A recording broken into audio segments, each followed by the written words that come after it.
tokrat v občinskem informatorju. Na mariborski seji omaknili točko o proračunu. V Rušah občinski svetniki niso imenovali nadzornega odbora občine Ruše. Pomanjkanje kadra tudi v domu Danice Vogrinec Maribor.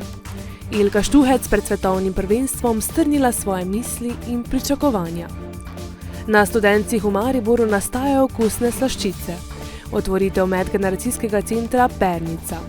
Določen del namestitvenih kapacitet za OFM že urejen. Lepo pozdravljeni. Mariborski župan je včeraj iz dnevnega reda umaknil prvo branje proračuna za leto 2023. Prav tako so obravnavali odloka o občinskem podrobnem prostorskem načrtu. V Mariboru načrtujejo stanovanja namenjena mladim in starejšim. Uvodoma je župan mestne občine Maribor na seji mestnega sveta z dnevnega reda umaknil prvo branje proračuna za leto 2023. Glede na mnenje odborov, glede na malo časa po počitniškega in da so vmes še ene počitnice, bi želel, da skupaj z vsemi svetniškimi skupinami bolje se seznanimo s proračunom, z njegovimi izzivi in iskanjem skupnih rešitev.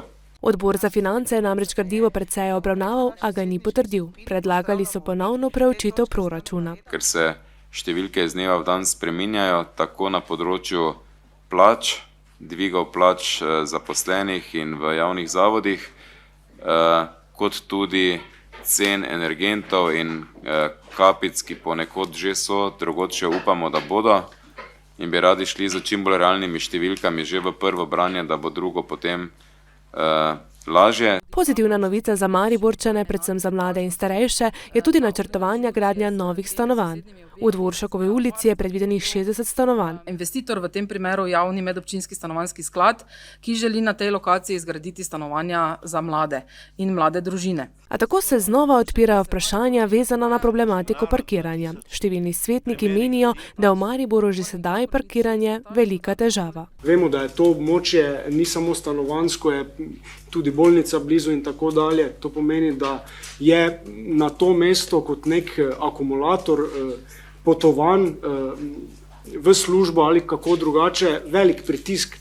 In tu pač bo mesto moralo v prihodnje najti neko strateško usmeritev. Temeljito, da se računa na to, da bodo stanovalci uporabljali car sharing, pa javni transport, pa da torej mlade družine nimajo avto, malo mimo, ne vem, kako imate vi vaše otroke in vse ostale, ampak zdaj že imajo, bom rekla, v 4. letniku srednje šole vsi avte. Ali ste razmišljali tudi o tem, da bi nekaj parkirnih mest ponudili na voljo v najem tudi stanovalcem teh že obstoječih stavb, saj vemo, da pač s parkiranjem je pač problem. Pri gradnji se tako pojavila civilna iniciativa, ki gradnji nasprotuje. Na občini pa odgovarjajo, da so iniciative skorajda že navada. Slišali smo pobude ljudi, da si želijo morda nekoliko več parkirnih mest, ki bi lahko bila tukaj na voljo tudi drugim. Po drugi strani pa te iste ljudi hkrati moti, da bo avtomobilov torej preveč. Tako smo v neki neprijetni situaciji, na kak način akt peljati naprej, da jim v bistvu ugodimo. Ker če govorimo o dostopnih stanovanjih, potem gradnja v globino seveda ta stanovanja indirektno podraži in tega si ne želimo, ker potrebujemo več stanovanj kot pa parkiri za avtomobile, saj vendar spreminjamo potovalne navade. Investicija nepremičninskega sklada, pokojninskega in invalidskega zavarovanja pa so oskrbovana stanovanja pri domu Danice Vogrinec Pobrežje. Vrsto let, vsaj nekaj časa že poteka intenzivno sodelovanje med vodstvom nepremičninskega sklada in med domom Danice Vogrinec, predvsem zaradi postavitve pravih vsebin v te objekte, in moram reči, da je ekipa ali pa koncept delovanja nepremičninskega sklada izrazito usmerjen k temu, da se v objektu poiščejo najsodobnejše skupnostne oblike skrbi za starejše, s katerimi sami veste, imamo v zadnjem času obilo težav. Svetniki so potrdili oba odloka o občinskem podrobnem prostorskem načrtu, tako za gradnjo 2 blokov stanovanj za mlade družine ter objekt z oskrbovanimi stanovanji pri domu Danice Vogrinec. Sicer pa rok za sprejem proračuna ostaja enak, 2. marec. Župan je predlagal izredno sejo na temo proračuna 16. februarja.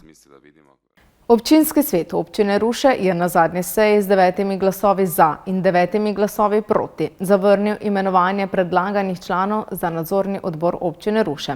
Da bi občinski svetniki sicer čim prej učinkovito delovali in odločali tako o ključnem občinskem proračunu, kot tudi o drugih zadevah, je sicer nujno imenovanje članov in članic v nadzornem odboru občine Ruše ter drugih delovnih teles, odborih in komisijah. Podrobnosti pa v prispevku. Komisija za mandatna vprašanja, volitve in imenovanja je pripravila seznam kandidatov na osnovi seznamov, ki so jih podali občinski svetniki. A občinski svetniki tega seznama niso potrdili. Mi moramo se zavedati, nadzorni odbor je najvišji organ v občini Ruše, je nadzorna inštitucija dejansko.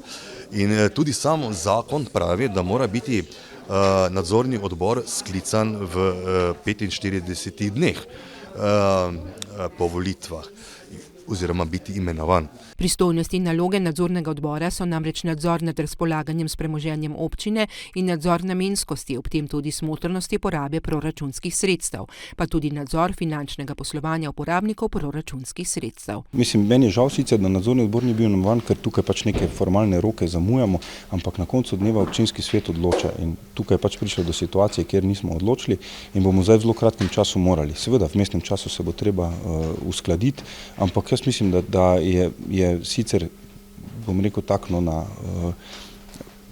neki določeni pomisleki, ki so bili izraženi, mogoče pri enih so stali, pri enih niso, ampak na koncu dneva zdaj se bomo morali uskladiti in v zelo kratkem času imenovati nadzorni odbor. Rok za imenovanje je pravzaprav 45 dni od volitev, tako da se dejansko mudi. Županja pa pravi, da bodo proračun obravnavali na naslednji redni seji. Proračun se bo obravnaval verjetno na seji v mesecu februarju, se pravi sredi februarja, se pravi odbori, ki bojo obravnavali proračun, so bili na tej seji potrjeni. Zdaj je pač na komisiji za mandatna vprašanja, volitve in imenovanja, da seveda se skliče, da dajo ponovni poziv in da se pravi tudi odbor oziroma nadzorni odbor se torej čim prej predlaga na občinski svet in seveda tudi imenuje. Bo zaradi tega torej sklicana izredna seja ali kako? Bomo videli. Želimo, da je to čim prej potrjeno, tako da takoj, ko bo torej komisija za mandatna vprašanja, volitve in imenovanja imela predloge pripravljene, bo verjetno seja občinskega sveta tudi sklicana. Županja je ves čas seje ponavljala, da bi morali pri imenovanju članov nadzornega odbora ter drugih delovnih teles upoštevati kvote. Vsi svetniki so na 2 sestankih pred samo sejo bili seznanjeni z volilnimi rezultati, bili seznanjeni tudi z kvotami, ki jim pripadajo znotraj odborov in verjela sem, oziroma da bodo v tem smislu seveda tudi kasneje na KMVVI-ju ti odbori in po kvotah seveda potrjeni in predlagali v sam občinski svet. Toda predsednik KMVVI Darko Knez poudarja, da volilne enote pri imenovanju kandidatov za odbore in komisije niso obvezne in tudi neveljavne. Napisano pravilo je namreč, da so člani nadzornega odbora predlagani strani opozicije in bi se v tem primeru vsaj svetniki županje morali vzdržati in s tem omogočiti izvolitev nadzornega odbora, ki ga je predlagal KMVVI, ki je najvišji izvoljen organ za podajanje kadrovskih predlogov, ki ga je na prejšnji seji izvolil občinski svet. Danes je bilo veliko govora o nekih kvotah, o katerih ni bilo nobenega splošnega dogovora, ne med vsemi akterji na političnem parketu. Jaz smatram, te kvote tudi niso obvezne, nikjer zapisane, gre za navadni politični džentelmenski dogovor. In če do tega dogovora ne pride, potem pač je KMVVI se postavil v vlogo, da bo poskušal slediti nekemu ključu. In ta ključ je bil predlagan v obliki nekega seznama z nekimi številkami podprt se strani županje, ki pa takrat nismo mi dosegali dogovora, to je bila samo, bom rekel, želja županje. Ta sistem je bil izražen v večinskem načinu, obstaja pa tudi bolj primeren način razdeljevanja teh odborov, gre za proporcionalni način, tako kot se svetniki volijo v občinskem svetu, v volilne enote, tako smatram sam osebno in tudi imam kar rekel somišljeniko, da tudi proporcionalni sistem potem odgovarja proporcionalni razdelitvi odborov. Ker drugače pa pride do tega, da pač nekdo pobaše vse odbore in jih spremeni v neki dobro naoljen stroj in se tam pa vsaka demokratična debata tudi konča. Proti očitkom, da komisija za mandatna vprašanja, volitve in imenovanja ni opravila naloge in ni pripravila dobrega seznama, se je postavil tudi Tomi Prosnik, ki je dejal, da kvote niso zavezujoče. Moj komentar ste slišali, ne? Jaz sem že tam povedal, v bistvu, da te kvote ne zavezujejo nobenega po eni strani, po drugi strani pa je KMVI tisti odbor, ki mu je treba zaupati, ker je bil izglasovan se strani večine svetnikov, se pravi vsak od tistih članov, ki je imenovan, in tudi oni so strokovno delo opravili, da so v bistvu po eni strani upoštevali volilni rezultat, po drugi strani pa tudi predvsem kompetence tistih, ki so imenovani v odbore, ne? Ker konec koncev rabiš tam noter ljudi, ki poznajo gradivo, ki znajo odločati na tem nivoju, in če bi samo po politični liniji šli, potem jaz mislim, da ne bi bili ustrezni. Zdaj pa moram reči, da so primerni imenovani, da so oni zelo dobro svoje delo naredili in tudi občinski svet na koncu to potrdil. Na seji so sicer na to ob ves čas trajajoči vzporedni razpravi o kvotah potrdili članstvo vseh drugih delovnih teles, ki odločajo med drugim tudi o proračunu, torej razporejanju denarja, a glavnega, najvišjega ključnega organa v občini Ruše, torej nadzornega odmora, niso, in s tem so upočasnili delovanje občinskega sveta. Primanjkljaj kadra v domovih za starostnike je vse večja težava. Zaradi nizkih plač in težkih delovnih pogojev obstoječi delavci odhajajo. Novih delavcev praktično ni mogoče dobiti. S pomanjkanjem kadra se trenutno soočajo tudi v domu Danice Vogrinec Maribor. Kakšno je stanje, smo preverili pred direktorjem Marko Slavičem. Podrobnosti pa v prispevku. S pomanjkanjem kadra se soočajo tudi v domu Danice Vogrinec. Po besedah direktorja doma zaenkrat nadomeščajo z obstoječim kadrom, a dolgo več ne bodo zmogli. Da manjko približno 10 do 15 bolničarjev v sistemu je seveda izjemno velik. Ta trenutek ga z izjemno povečanimi obsegi dela sodelavcev nekako skušamo zapolnjevati. Ne vem, kako dolgo bomo z tem manjkom, predvsem na delovnem mestu bolničarjev, še zdržali, vsekakor pa zelo dolgo ne. Poleg bolničarjev primanjkuje tudi kuharjev in zdravstvenih tehnikov. Največji problem in hkrati tudi razlog je po besedah Slaviča, da so slabo plačani. Drugi problem pa je tudi delo, ki je glede na obremenitve premalo cenjeno. Gre za delo, ki je vsekakor izjemno zahtevno, fizično, ne nazadnje tudi psihično. Zelo pozabljamo, da se ljudje dnevno srečujejo z odhodi ljudi, za katere skrbijo.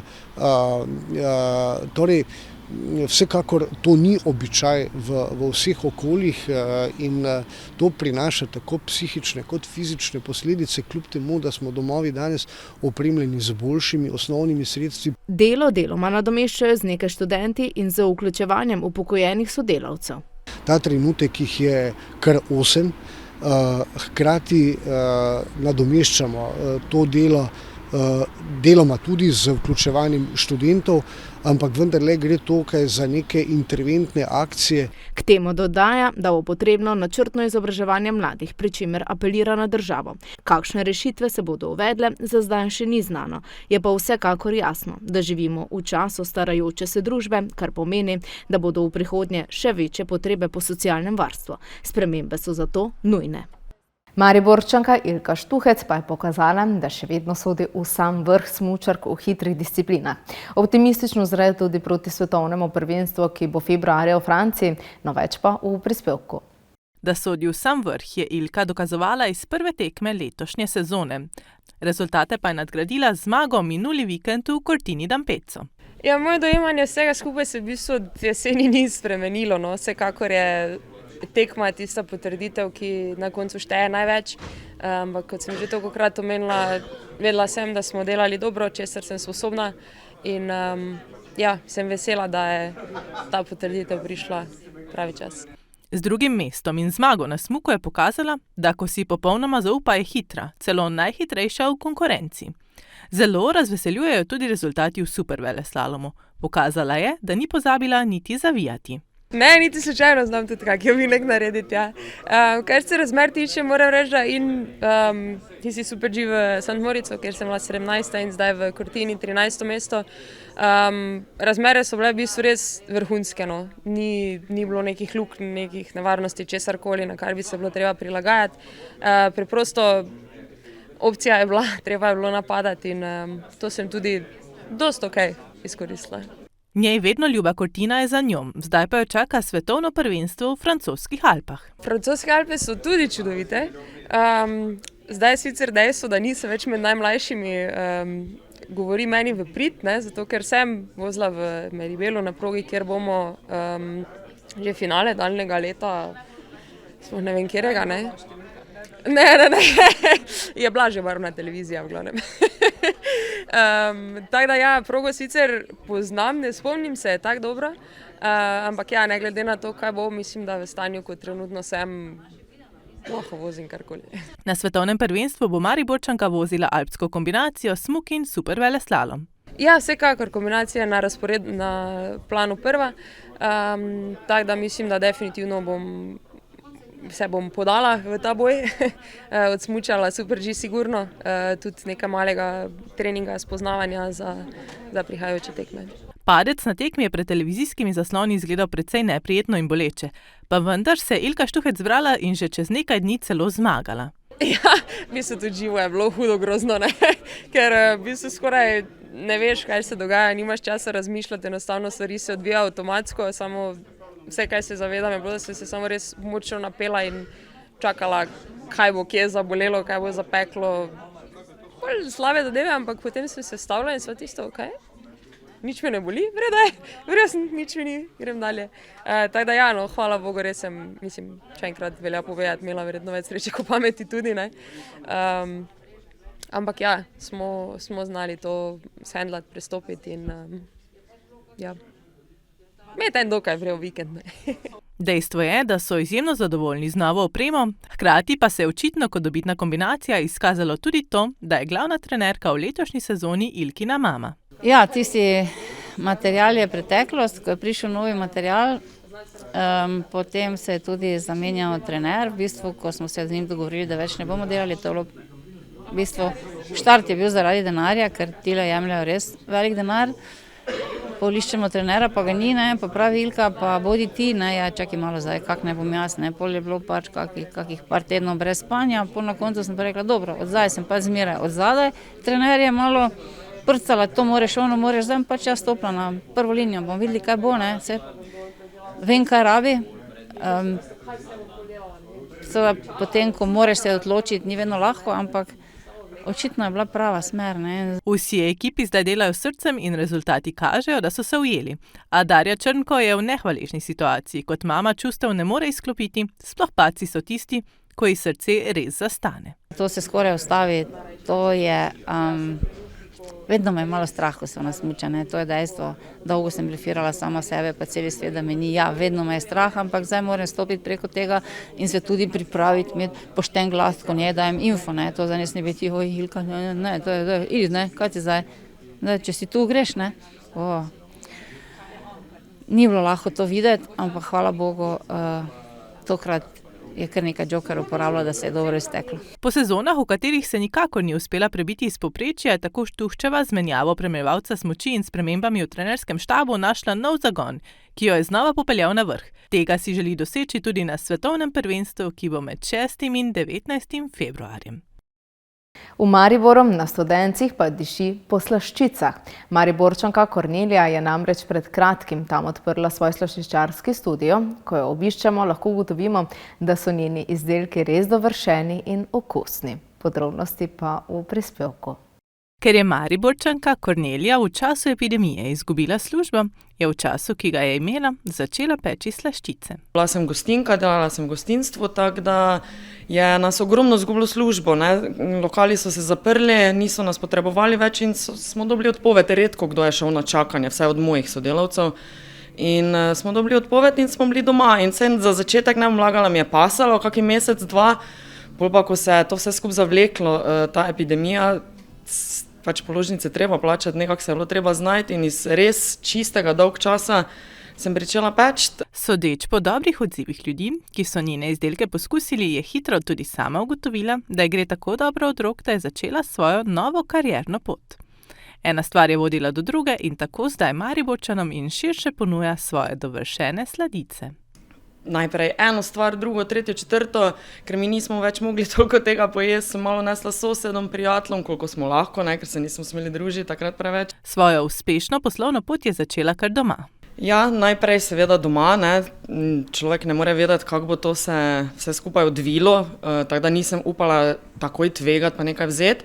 Ker so njene stvaritve in množična naročila prerasla njeno domačo kuhinjo, je pred kratkim odprla pravo slešičarsko delavnico na Limbuški cesti na Studencih v Mariboru, kjer nastajajo, kot lahko vidimo, osupljive kreacije. Po kakem letu dela doma smo ločili mi kuhno, sem jaz delala vse posebej, ker ne smeš delati v domači kuhinji, ker se vse ostalo dela. Tako da smo mi ločili, zunaj smo zgradili eno malo kuhinjo, 10 kvadratov. In sem bila eno leto tam, od tega novembra, lanskega novembra 2022, pa sem se preselila sem, ker je res posel tako zacvetel, da je bilo 10 kvadratov absolutno premalo. V njeni ponudbi se najde za vsakega nekaj, predvsem pa se bodo vsem sladkosnedim začele cediti sline. Tako vsem novim kot zvestim strankam, ki jih je pridobila na začetku svoje poti. Poleg tortic in cupcakeov, ki nekako sem najbolj znana po tem dvojem, so še cake popsi, cakesicles, to so take v obliki lučke. Dodajam še v ponudbo, recimo zdaj sem dodala pred kratkim figurice po naročilu, za recimo ogromno punc tako jaz doma peče. In mogoče jim ne gre dekoracija najbolj od rok, pa lahko pri meni samo dekoracijo naročijo, kot je zdaj recimo ta medek. Tako lahko pri njej dobite tudi personalizirane dekoracije. Njeno vodilo pa je? Trudim se, da je čim bolj vse svežo, nič dobenih aditivov, praškov, tega nič ne uporabljam. Okuse probam doseči po naravni poti, ne po umetni. Trenutno vse sladke dobrote ustvarja sama. Dan pa ima tako prevečkrat enostavno premalo ur. Moj dan je zelo dolg, dan ima hudo, absolutno premalo ur za mene, ker delam vsak dan, tudi sobote, nedelje, začnem ob 6, pa ponedeljek, torek še pridem ob neki normalni uri domov, kar je recimo ob 5, od srede do sobote pa zvečer komaj, ker je, tako ste rekli, za vse sem sama, zaenkrat sem še sama, vse moram sama narediti, naročilje ogromno, ne dohajam več, hiše, papirologija, birokracija, tudi to še moram, tako da definitivno je čas letos za še en par rok, absolutno. Za vsemi dovršenimi sladkimi kreacijami stoji veliko vaje. Nisem vedela, da imam to v sebi, na izdelovanje figuric recimo. Prišla je do tega, ker je spet stranka želela, to zdaj govorim 2 leti nazaj, stranka je želela in druga mi ni preostalo, kot da probam, kaj pa ne naredim, ne? In sem odprla YouTube video, spomnim se, da je moja prva figurica bila medek in sem odprla video na YouTubeu in delala po videu, pa se spomnim, da sem ga delala medek, ko je najenostavnejša figurica, sem delala 3-4 ure ga, pa se je bil lep, nič ne rečem, ampak zdaj ga imam v pol urah, naprimer, max 45 minut in je veliko bolj dovršen, ko pa je bil oni takrat, ampak ja, tako je prišlo iz YouTubea, ogromno sem se na YouTubeu naučila, pol pa počasi ne vaja dela mojstra, en medek pa drugi pa tretji pa je šlo vedno na boljše.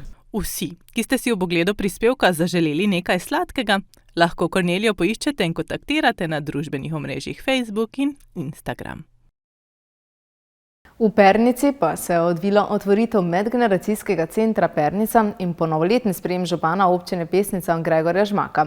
Društveno življenje je v Pernici tako dobilo nov zagon. Preverili smo, kako je bilo. Kulturni dom v Pernici je pred dnevi zaživel kot medgeneracijski center. Otvoritev so združili s ponovoletnim sprejemom župana.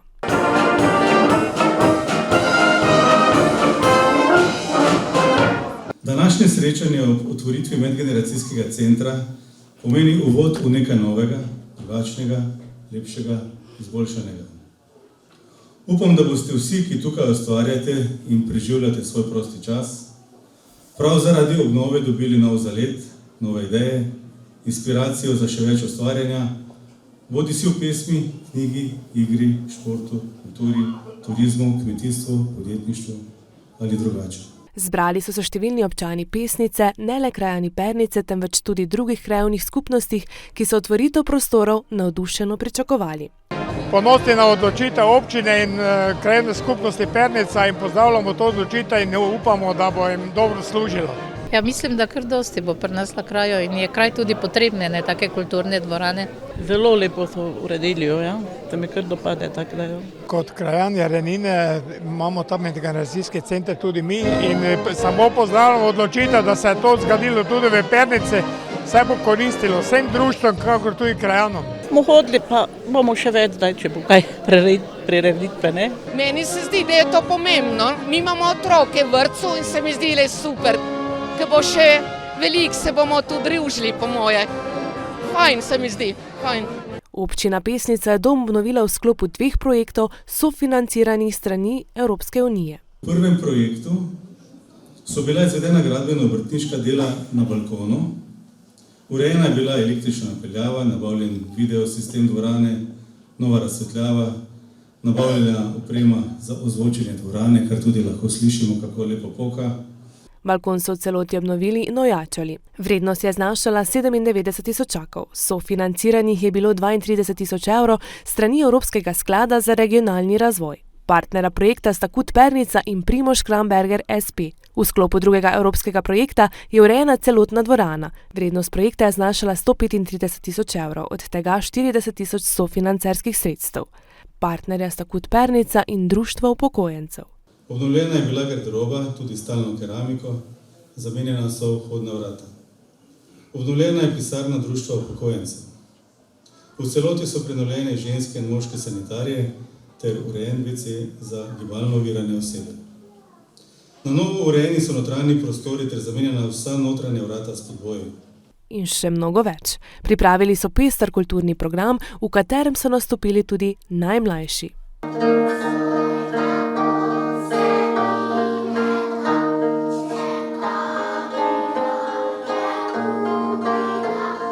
Župan se je zahvalil za ponovno podporo. Sam rad razmišljam o prihodnosti ne v okviru let, pač pa v okviru desetletij in stoletij. Kajti to, kar ostane za nami, je tisti pečat, ki smo ga pustili za zanamce. Vsako posajeno drevo, obnovljena dvorana ali zapisana beseda, prav tako pa tudi ljudje, ki bodo v teh krajih živeli, so z nami. In po videnem sodeč je društveno življenje v Pernici tako dobilo nov zagon. V Mariboru se bo med 23. in 27. julijem letos odvijal Olimpijski festival Evropske mladine. Za ta dogodek so nujne tudi namestitvene kapacitete za športnike in njihove spremljevalne ekipe.